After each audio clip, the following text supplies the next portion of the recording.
구약 내비게이션 31쪽 1. 구약 목록 이야기로 확 꿰뚫어라. 오버뷰 구약을 이야기로 풀기 데이 1을 위한 워밍업. 구약 읽기 어렵지 않답니다. 이야기로 풀면. 왜냐고요? 말 그대로 구약은 이야기이기 때문입니다. 드라마, 영화, 뮤지컬 다 얘기잖아요. 우린 이야기에 빠져 살고 있습니다. 드라마든 영화든 누군가 얘기를 꾸며냅니다. 그러면 듣고 보고 읽는 사람들이 있죠. 와, 이럴 수가. 그렇구나. 재밌네. 그 다음은 어떻게 될까? 다음 편이 궁금하네. 빨리 다음 주말이 오면 좋겠다 하면서 드라마 속 이야기에 빠져서 그들과 함께 사는 겁니다.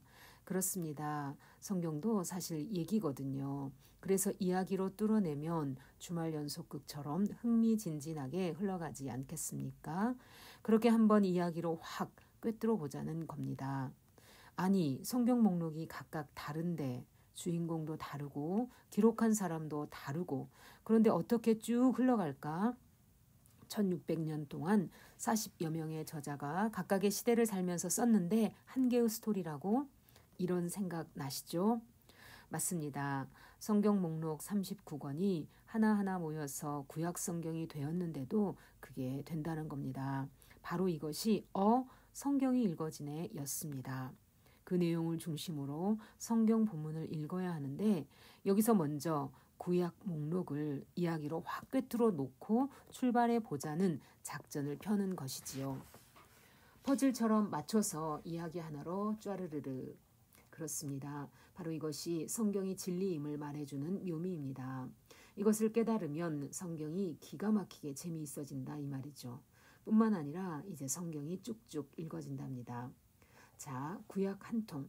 아주 간단한 결을 따라서 톡톡 끊어서 요리해 보실까요? 귤도 석류도 두리안도 망고스틴도 주머니 한 개 속에 결을 따라 나누어져 있어요.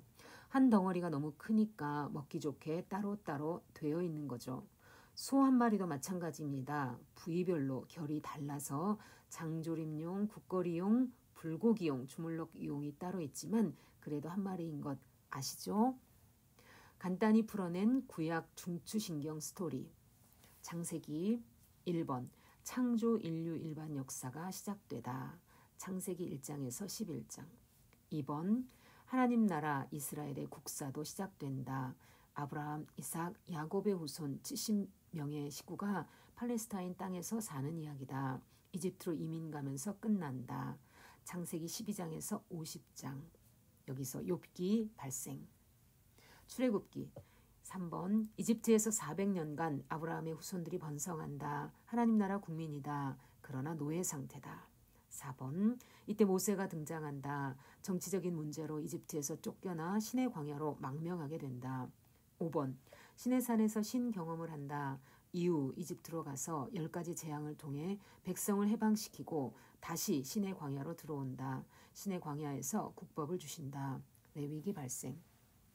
민수기 6번 아직은 시내산 여기서 인구조사 명령이 떨어진다. 국방부 병력조사다. 7번 드디어 시내산에서 이동한다. 목표 지점은 바란광야다. 8번 바란광야 가데스에 도착하자마자 가나안 정복을 위해 정탐꾼을 보내라는 명령을 받는다.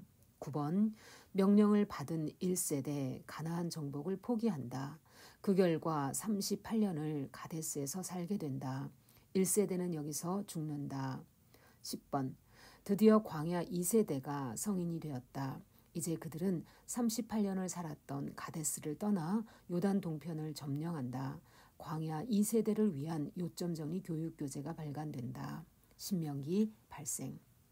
여호수아 11번 모세가 죽은 후 여호수아가 가나안 땅을 정복한다. 하나님 나라 백성에게 영토가 생겼다. 지파별로 분배한 후 정착한다. 사사기 12번 여호수아가 죽자 땅을 빼앗긴 원주민들이 역침입을 한다. 전쟁의 사이클이 계속된다. 13번 사사들이 나타나 방어를 하곤 했지만 백성들은 왕을 기다린다. 14번 사사 기드온 시절에 다윗 왕의 증조할머니 나오미 룻의 가정 이야기가 등장한다. 룻기 발생. 사무엘 상하 백성의 소원대로 왕이 다스리기 시작한다. 1대 왕 사울 등장. 그 이후 다윗이 2대 왕이 된다. 사무엘 상. 16번 하나님의 대리 통치자 다윗 왕은 이스라엘의 모델 정치를 한 왕이다. 성전 건축 프로젝트는 그의 업적에서 클라이맥스다. 사무엘하. 17번 성전에서 드려질 제사 문화의 컨텐츠를 개발한다. 신앙을 정리한 글들이 문헌으로 남게 된다. 시편 발생. 열왕기 상하. 18번 다윗의 아들 솔로몬이 다윗의 유언을 따라 성전 건축을 완성한다. 19번 또한 다윗의 문화를 배경으로 잠언, 전도서, 아가서와 같은 문건도 발행한다. 잠언, 전도서, 아가서 발생. 20번 그런데 솔로몬은 결국 배교한다. 21번 솔로몬의 아들 르호보암 때 나라가 분열되더니. 22번 남북으로 나뉘어 흘러가는 역사의 성격은 우상도 섬기고 하나님도 섬기는 혼합주의다. 23번 결국 멸망을 향해 흐르는 왕들의 역사 속에 선지자들이 나라의 미래를 예언한다. 오바댜, 요엘, 아모스, 요나, 호세야, 이사야, 미가, 나움, 스바냐, 에레미야, 에가, 하박국, 에언서 12권 발생. 24번 그러다가 북이스라엘은 아수르에 망하고 남유다는 바벨론에 망한다. 이때 예레미야는 본국 예루살렘 무대 A에서 망국의 과정을 함께 걷는다. 25번 한편 같은 시기에 바벨론 무대 B에 포로로 잡혀간 다니엘과 에스겔은 포로 공동체를 이끌어가는 리더로 활동한다. 다니엘서 에스겔서 발생. 역대상하 에스라 느헤미야. 26번 예언자들 특히 에레미야의 예언대로 70년이 지나자 포로들이 정말 본국으로 귀환한다. 27번 예루살렘에서 성전을 재건하기 시작한다. 28번 그러나 사마리아인들의 방해로 중단된다. 이때 학개 스가랴 선지자의 격려로 결국 완공된다. 학개서 스가랴서 발생. 29번 그러고 나서 큰 사건이 바벨론 땅 페르시아 제국에서 터진다. 에스더 사건이다. 에스더서 발생. 30번 바로 이때 페르시아에서 에스라가 모세오경학자로 부상한다. 31번 에스라는 조국 유다로 돌아와 포로 귀한 백성을 말씀으로 훈련시킨다. 이때 가르친 내용이 역대상하이다. 그러면서 한편 포로 귀한 역사를 정리한다. 이 문헌이 에스라서다. 32번 이즈음 느헤미야도 페르시아에서 돌아온다.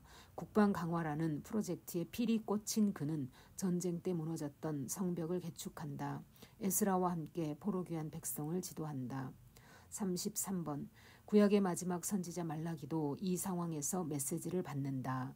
크고 두려운 여호와의 날이 임할 때 엘리야를 보낼 것이라는 예언이다. 구약은 엘리야를 기다리며 큰 커튼을 닫는다. 말라기서 발생. 그래서 만들어진 구약 읽기 내비게이션 도표. 어떠세요? 목록을 누비면서 이야기가 흐르는 것 맞죠?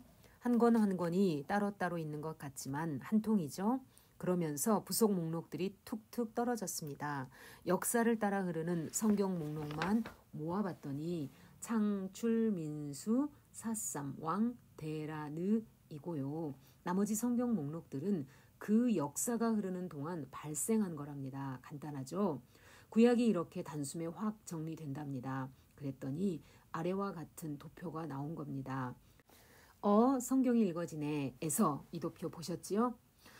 앞으로 이 도표를 따라 매일매일 구약을 읽으실 것입니다. 이 도표가 바로 구약을 이야기로 꿰뚫게 하는 내비게이션 내용이죠. 그런데 내비게이션이 뜰 때마다 읽을 부위가 다르기 때문에 이 도표도 달라진답니다. 데이 1, 데이 2, 데이 3. 시간이 지나면서 어떻게 달라지는지 눈여겨보십시오. 이 도표와 위에 33개 항목을 연결해서 다시 한번 비교해보세요. 그리고 익숙해질 때까지 몇 번씩이고 이 매뉴얼을 읽어보세요. 내비게이션을 사서 다 할 때도 사용 방법을 알아야 하는 것처럼 이 구약 읽기 내비게이션도 마찬가지입니다. 더 쉽고 간단하게 12과 제목이 흘러가게 만들어 보았습니다. 이 33개 항목을 다음과 같은 12개의 제목으로 줄일 수 있습니다. 앞으로 이 12가 제목이 구약 전체를 흘러갈 것입니다. 제목만 읽어도 구약이 한눈에 꿰어지죠? 맞습니다. 이 제목을 염두에 두시고 따라오셔야 합니다. 이 제목 안에서 어떤 이야기가 흘러가고 있는지 기억하십시오. 어떤 본문을 읽든 이 제목을 명찰처럼 달아놓고 읽으셔야 합니다. 그러면 방향을 잃지 않고 중추신경을 따라 의미 있게 구약을 읽게 됩니다. 이 12가 제목은 성경방 워크북 목차와 동일합니다. 1과 구약 목록 이야기로 확 꿰뚫어라. 지금 우린 여기 있지요. 구약 전체 요약입니다. 2과 아담 PhD 논문으로 왕되다. 창조, 창세기. 3과 그렇지만 진짜 왕은 나다. 선악과 창세기. 4과 세계사 속에 내 나라 이스라엘을 세우겠다. 창세기. 5과 국민을 만들었으니 법도 제정하고 영토도 주겠다. 출애굽기, 민수기, 여호수아. 6과 모델이 되라고 나라를 만들었는데 쯧쯧쯧 엉망이구나. 사사기. 7과 그런데 다윗 너는 내 마음에 합한 모델 왕이다. 사무엘상하. 8과 다윗의 길로 안 가고 여로보암의 길 아합의 길로 가는 왕들아. 열왕기상. 9과 내가 예언하는데 너희는 결국 아수르 바벨론에게 망한다. 열왕기하 예언서. 10과 그렇다고 너 바벨론 으스대지 마라. 너도 결국은 망한다. 열왕기하 예언서. 11과 그런데 예루살렘 성전은 재건되고 성경 공부 부흥이 일어나는 것을 보라. 역대상하 에스라 느헤미야. 12과 앞으로 하나님의 나라 천국이 가까이 올 것 같은 예감이 들지 않는가. 역대상하 에스라 느헤미야. 데이 1 아담 PhD 논문으로 왕되다. 창조 안으로 들어가기 위한 워밍업. 자, 이제 우리는 데이 1 창세기 1장을 읽어야 합니다. 창조입니다. 그런데 아무 준비 없이 창세기 1장 1절을 읽을 수 없답니다. 이 창조가 믿어지지 않으면 그 뒤에 이어지는 내용이 모두 허상이 되어버립니다. 이렇게 중요한 이 창조 주제부터 시작해서 11장 바벨탑 사건까지를 그래서 성경의 생장점 부분이라고 저는 명명합니다. 생장점이 터지는 성경 일독을 하려면 11장까지의 내용을 역사로, 과학으로, 현실로 받아들여야만 합니다. 처음부터 걸리면 치명타입니다. 여기부터 탁 클릭되어야 합니다. 성경책에 오늘의 당신을 붙들어 메고 출발해야 하는데 여기가 그 자리입니다. 신화가 아니라 허구가 아니라 현실 말입니다. 우선 많은 사람이 창조를 믿지 않습니다. 노자 같은 사람은 창조주가 인격자라고 믿지 않는 사람입니다. 인격자 하나님 대신 도라고 하는 개념을 하나님으로 이해했습니다. 서양 철학자들은 궁극적인 기반이니 제1원인이니 하는 용어로 대치했습니다. 과학자들은 원물질이 스스로 존재해서 빅뱅이 일어났다고 설명합니다. 인격자냐 도냐, 인격자냐 기냐, 인격자냐 원리냐, 인격자냐 원소기호냐, 어느 쪽을 선택하느냐에 따라 이 질문은 엄청난 부속 개념들을 낳습니다. 창세기 초들을 읽어보면 우주 만물의 기원뿐만 아니라 인격, 영혼, 정신, 언어, 가정, 역사, 사회, 사랑 등 소위 인간의 형이상학적인 실존을 설명합니다. 날카롭고 완벽한 다이아몬드 각도처럼 정확하게 말입니다. 만약 이 창조 부분을 신화라고 믿는다면 나라는 존재는 신화의 인물이 되고 맙니다. 만약 과학자들이 얘기하듯 빅뱅이 나의 근원이라면 내 영혼, 정신, 사랑 등 우리가 목매고 있는 눈에 보이지 않는 가치들을 설명할 길이 없습니다. 나라는 사람의 근원, 기원을 회색지대에 두면 안 됩니다. 애매해집니다. 사람의 기원 문제는 풀어도 되고 안 풀어도 되는 문제가 아닙니다. 반드시 규명해야만 하는 문제입니다. 나의 존재론적 출발 지점입니다.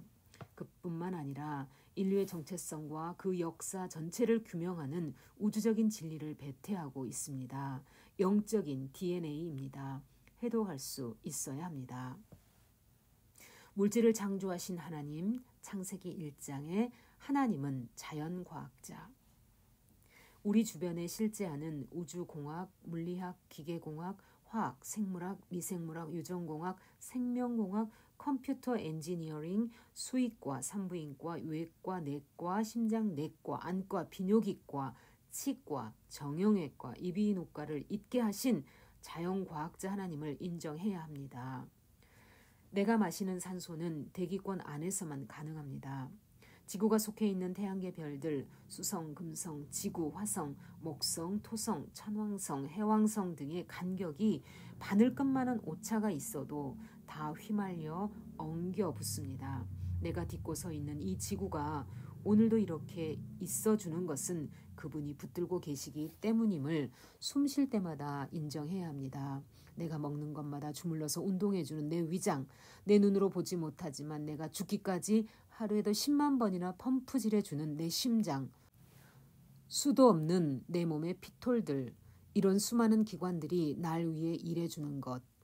흙으로 아담을 창조하신 그 순간 그렇게 되도록 하신 것입니다.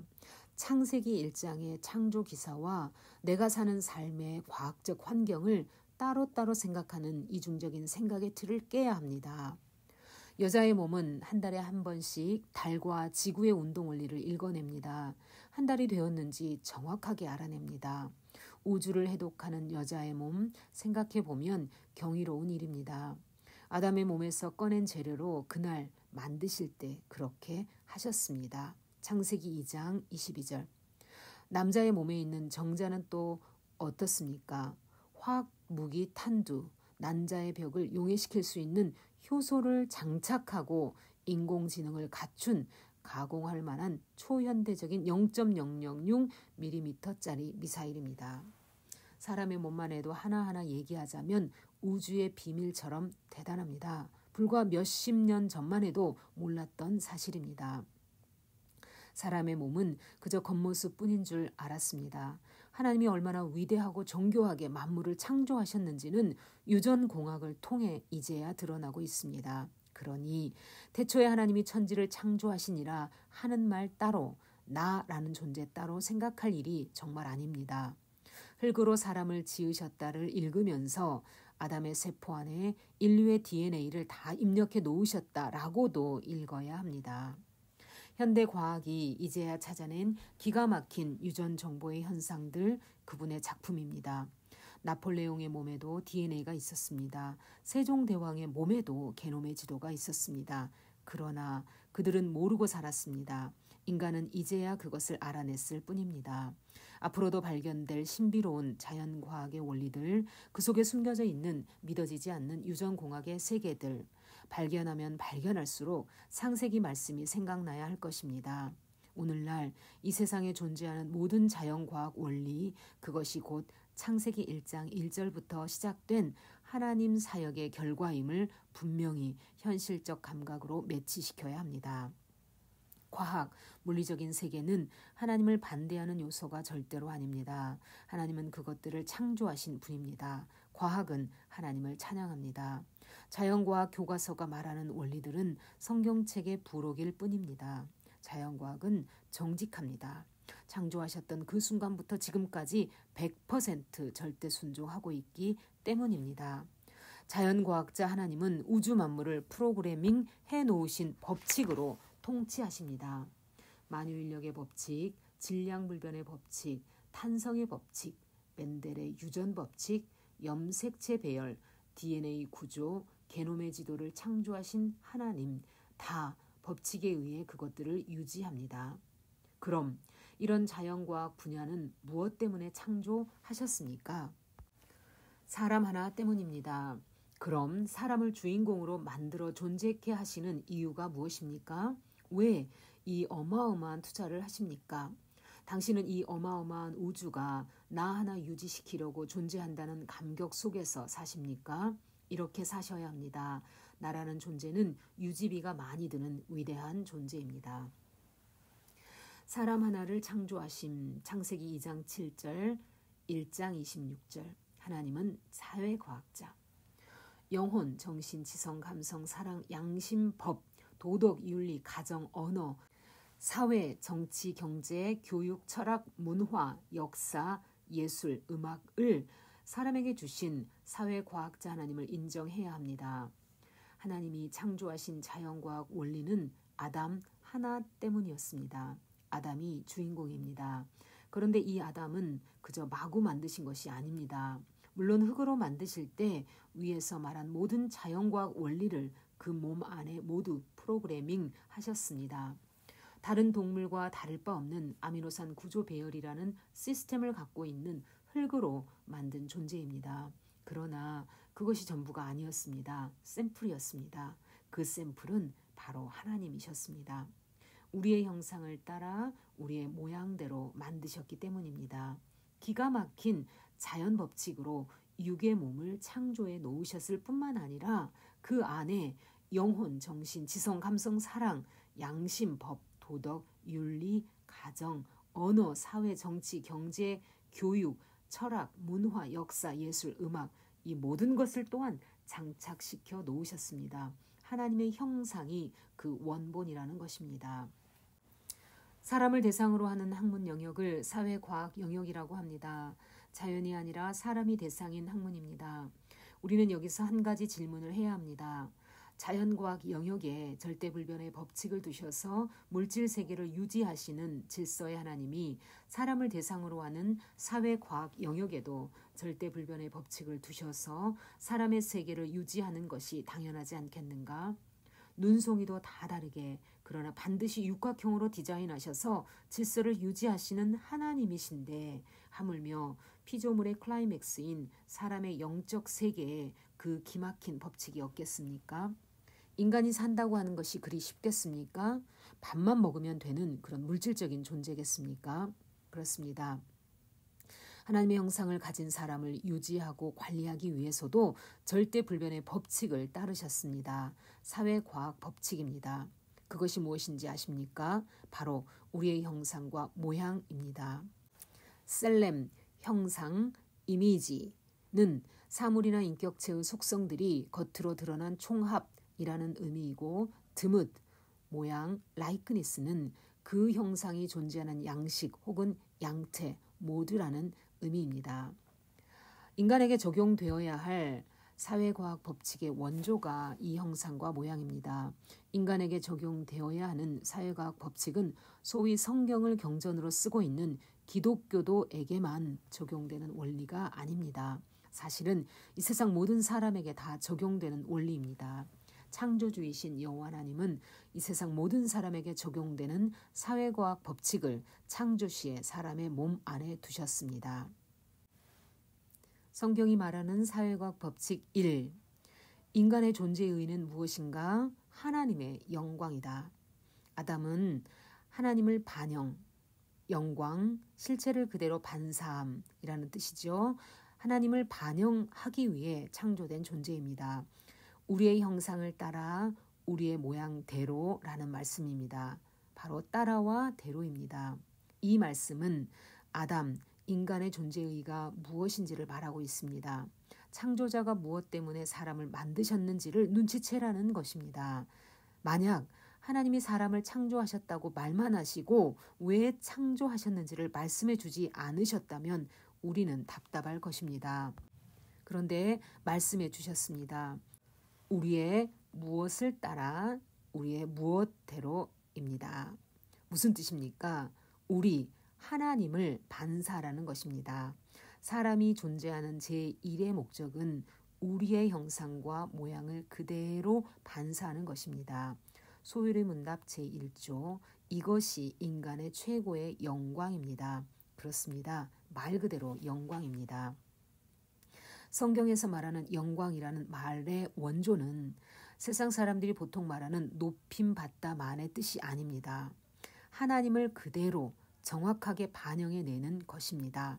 더도 말고 덜도 말고 우리의 형상을 따라 모양대로 반사해내기만 한다면 그것이 곧 하나님을 영광하게 하는 일입니다. 만약 아담이 하나님의 형상과 모양을 반사해내기만 한다면 그것은 곧 아담에게도 영광이 됩니다. 쌍방간의 기가 막힌 상호작용입니다. 우리는 하나님의 영광을 위해서라는 말에 중독되어 있습니다. 다른 말로 하면 무감각해져 있습니다. 또 어떤 사람은 반대로 하나님께만 영광 돌리기 위해 사는 것이 인간 삶의 목표라면 우린 꼭두각시인가? 라고 불만을 표합니다. 그런데 그럴 일이 아닙니다. 지금까지 생각해왔던 영광이라는 말을 우리는 이 시점에서 재해석합시다. 하나님께 영광을 돌린다는 말은 하나님만 높이고 인간은 어떻게 되든 상관없다는 뜻이 아닙니다. 나는 없어지고 하나님만 올려드리라는 말이 아닙니다. 나라는 정체성을 통해서 하나님을 투영시키는 삶을 살아보라는 뜻입니다. 반사시켜 보라는 것입니다. 쟤는 지 아빠랑 붕어빵이야 하는 말은 쟤는 지 아빠의 영광이다 라는 말입니다. 이와 같이 하나님을 그대로 반사해 내도록 하기 위해서 사람 하나 아담을 창조하셨습니다. 그렇기 때문에 사람은 그렇게 할 때만 행복하게 되어 있습니다. 나를 통해 하나님이 드러나면 그것이 인간 지고의 행복입니다. 형상대로 되도록 하셨기 때문입니다. 물질을 많이 가졌다고, 즉 나 자신을 유쾌하게 한다고 해서 행복해지지 않는 것은 바로 그 때문입니다. 인간이 삶 속에서 하나님의 형상과 모양을 투영시킨다면 그 사람에게서는 하나님이 보이는 것입니다. 영광입니다. 그대로 반사시키기만 하면 됩니다. 인간은 위대하신 창조자를 반사해낼 때 최고의 가치를 부여받는 존재입니다. 그러므로 하나님께 영광을 돌린다는 말은 하나님이 나를 통해 반사되어 나온다는 말이요. 그 반사된 것은 반드시 가치라는 말입니다. 하나님 본체의 영광이 반사된 것만 가치라는 말입니다. 바로 그 순간 이 가치는 하나님으로부터 온 가치라고 하며 그 원인을 하나님께 되돌려 드리며 인정해야 한다는 것입니다. 이것이 사람 하나 아담이 존재론적으로 취해야 할 하나님께 대한 태도입니다. 이 태도가 바로 월십입니다. 이 단어는 월드에서 유래되었습니다. 인간에게 유일한 가치가 있다면 하나님뿐입니다. 월십의 대상에게 당신이 영광의 원천입니다. 라고 예우하는 것입니다. 그러므로 인간 사회의 제1법칙은 하나님을 하나님 되게 하여 그에게 예배하는 것입니다. 이때 인간에게도 최고의 가치가 부여됩니다. 인간도 그럴 때 행복한 것입니다.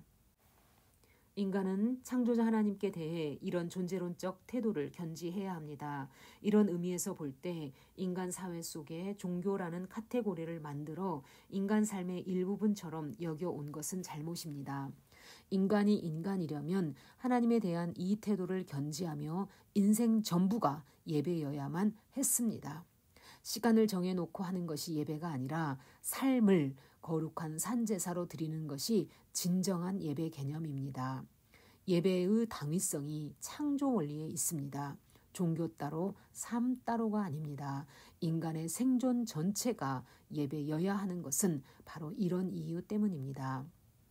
인간, 사람 집단, 즉 사람 하나가 아닌 사람과 사람 사이, 즉 인간 간의 질서는 여러 사람이 생기면서부터 시작됩니다. 그러나 그 이전에 사람 하나, 아담은 창조자를 반사해내서 그를 예배해야 하는 존재론적 목적을 먼저 갖는 것입니다. 그럼 사람은 하나님의 무엇을 반사해내야 할까요?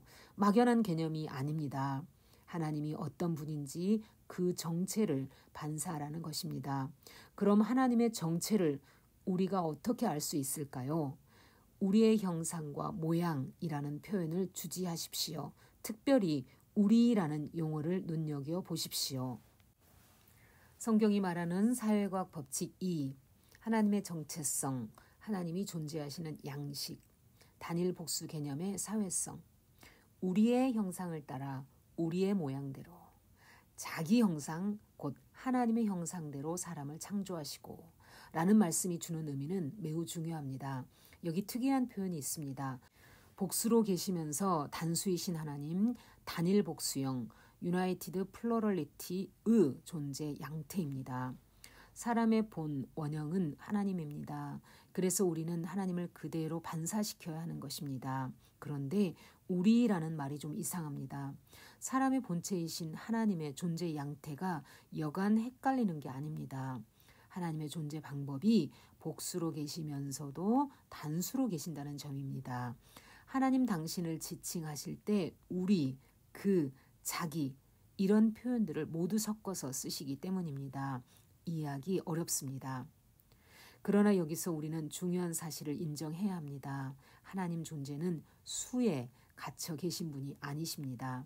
이 신비로운 하나님의 존재 양식을 완전히 깨달을 수는 없지만 한 가지 분명한 것은 복수 용언이 단수 용언이 하는 것을 사용한 것은 우리 사람들 때문이라는 점입니다. 하나님 존재를 이해하도록 하기 위해서 우리의 눈높이에 맞춰 문자와 단어라는 표현 양식을 빌리신 것입니다. 영원하신 하나님을 문자로 표현해야 했기 때문입니다. 하나님을 인간화, 엔트로포모피즘 하는 방법을 써서 설명해야 했기 때문입니다. 그래야 인간이 어느 정도 이해할 수 있으니까요. 그래도 다 이해는 못하지만 사실 하나님은 복수라고도 단수라고도 말할 수 없는 존재입니다. 수 자체는 피조물이기 때문입니다. 창조자는 피조물 안에 갇혀 계실 분이 아닙니다. 공간에 제약받지 않으시고 시간을 초월하신다는 것과 마찬가지 원리입니다. 그럼에도 불구하고 성경은 우리를 위해 쓰여진 책이기 때문에 하나님을 의인화해서 표현하는 방법인 엔트로포모피즘을 사용하는 것입니다. 성경은 이렇게 문자의 제안을 받습니다. 우리가 이해할 수 있는 방법 안에 하나님이 스스로 갇혀서 제안받으며 당신을 설명하신다는 사실을 받아들여야 합니다. 성경이 신화 같다느니 이상하다느니 할 일이 아닙니다. 우리의 형상을 따라 우리의 모양대로 라는 하나님의 존재 양태의 계시는 이제 요한계시록까지 흘러가는 성경 전체 속에서 성부와 성자와 성령 하나님이라는 모습으로 확정됩니다. 우리는 기록된 계시를 통해서 하나님 존재는 그런 분이시라고 양태화하는 것뿐입니다. 하나님의 속성은 한 분 안에서 세 인격으로 계시는 하나님, God in three person in one. 성부와 성자와 성령의 세 품위로 계시면서 또한 단수형으로 한 분이신 하나님, 이렇게 표현할 뿐입니다. 사람이 다 이해하지 못하니 하나님 아닙니까? 하나님 존재를 다 이해해서 삼위일체를 완전히 소화했다고 말할 일도 아니고 다 이해하겠다고 욕심 부릴 일도 아닙니다. 그저 성경에 나타난 모습 그대로를 받아들이는 것이 유한한 피조물의 정직한 태도이며 반듯한 양심입니다. 다 이해하지 못하는 것이 얼마나 자연스럽습니까? 얼마나 편안합니까? 그렇다면 우리가 이해하기도 힘든데 왜 이런 신비한 존재 방식을 나타내 보이시려 하실까요? 무엇을 드러내시려는 것일까요? 내용이 무엇일까요? 관계라는 개념입니다. 이 세 위는 분명히 서로 관계하며 존재하십니다. 여기서 관계란 무슨 뜻입니까? 사랑으로만 서로 코이노니아 하시는 분이라는 뜻입니다. 성경 요한복음 14장 10절, 요한복음 15장 9절. 하나님의 사회성입니다. 하나님의 사회적 성격은 오직 사랑이라는 말입니다. 사랑으로만 관계하시는 분입니다. 하나님은 사랑이라는 사회성으로 존재하신다는 말입니다. 여기까지 얘기를 듣고 보면 사회성이라는 말은 곧 사랑이라는 의미와 동일시해도 될 것 같지 않습니까? 그렇습니다. 이것이 하나님의 관계 원리입니다. 하나님의 속성 가운데 사랑이라는 속성의 본질입니다. 흔히 우리가 사용하는 사랑하다라는 동사의 의미보다 존재 본질 그 자체가 사랑이라는 말입니다. 성경 요한일서 4장 8절, 요한복음 15장 9절에서 10절, 17장 24절. 이렇게 하나님은 세 품위로 계시면서도 또한 동시에 단수로 계시는 양태를 가지신 존재이십니다. 이런 하나님이 우리의 형상대로 우리의 모양대로 사람을 창조해야겠다고 하신 것입니다.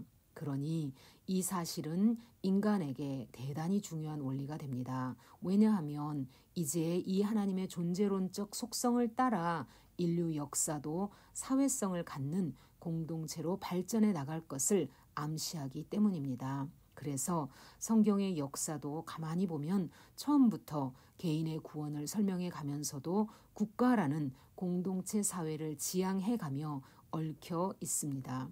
인류는 왜 서로 얽혀 사는 사회인이 되어야 할까요? 왜 성경이 나라 간의 얘기들로 틀이 짜여 있는 것일까요? 성경은 그 이유를 말합니다. 하나님은 사회성을 가진 존재라는 것입니다. 그렇다면 이런 기가 막힌 존재의 양태를 어떻게 사람 창조에서 표현해낼 수 있습니까? 어떻게 하면 이 단수이면서도 복수로 존재하게 하며 사랑으로 교감하도록 사람을 창조할 수 있겠습니까? 가능할까요? 어떻게 이 하나님의 신비로운 형상을 영광할 수 있을까요? 그의 형상대로 모양대로 어떻게 드러낼 수 있느냐? 그것이 문제입니다.